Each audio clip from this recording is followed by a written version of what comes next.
Halimaw na rin ba ang ginagamit niyong paraan ng pag-aani ng palay sa inyo? Wala nang kailangang lilik, lapat, pagmamanong-manong gapas na aabutin ng ilang araw at pagmamandala bago tawagin ang manggigiik. Ngayon, kung kailan mo hahalimawin, ngayon mo rin aanihin.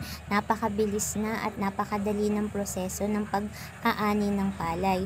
Actually, habang pinagmamasdan ko ang ginagawa nila, ay bumalik bigla sa aking gunita ang mga alaalang iniingatan ko. Noong ako ay musmus pa lamang, mga grade 4 to 6 to be exact.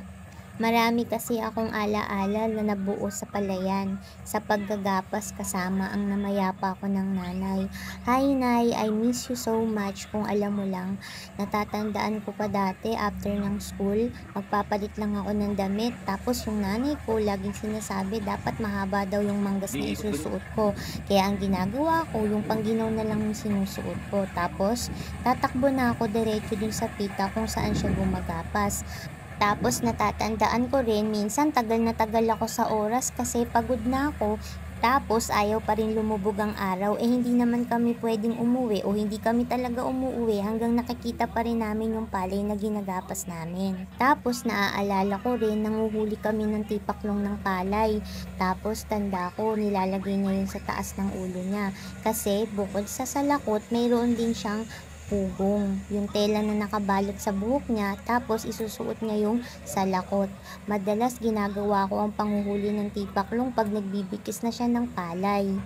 Dati, marami pang ganiring tipaklong na naglipana sa palayan, kaya madali at nakakawili pang hulihin. At mahuhulaan niyo ba kung ano ang ginagawa ng nanay ko pag uwi namin sa tipaklong? Binubusa lang naman niya ang tipaklong na hinuhuli namin sa kawali. At pagkaraan nun ay kakainin namin. At dahil nga bata pa ako nun at wala pang muwang sa mundo at kung ano sabihin ng nanay sa akin ay sinusunod ko lang, kain ako ng kain.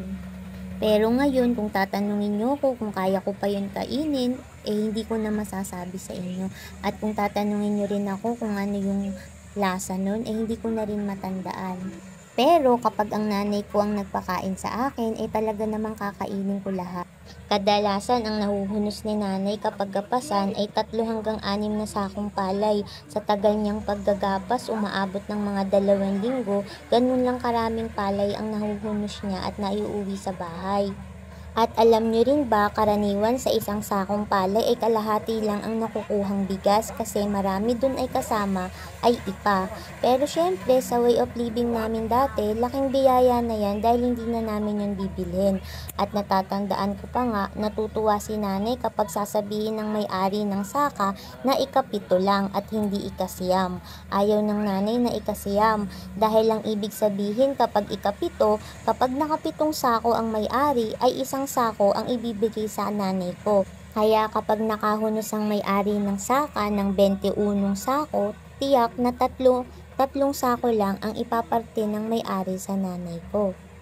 At kahit mahirap yung alaalang binabalikan ko na yun dahil natatandaan ko, nangangati lagi yung mukha ko sa may bandang liig kapag pinagpapawisan ako at nadidikit ako sa palay. Pero masaya akong balikan kasi doon napagmamasdan ko ng matagal ang mukha ng nanay ko habang siya ay gumagapas. Isang magandang alaala na yun para sa akin. O paano ba yan guys? Napahaba na ang kwento ko. Thank you for watching.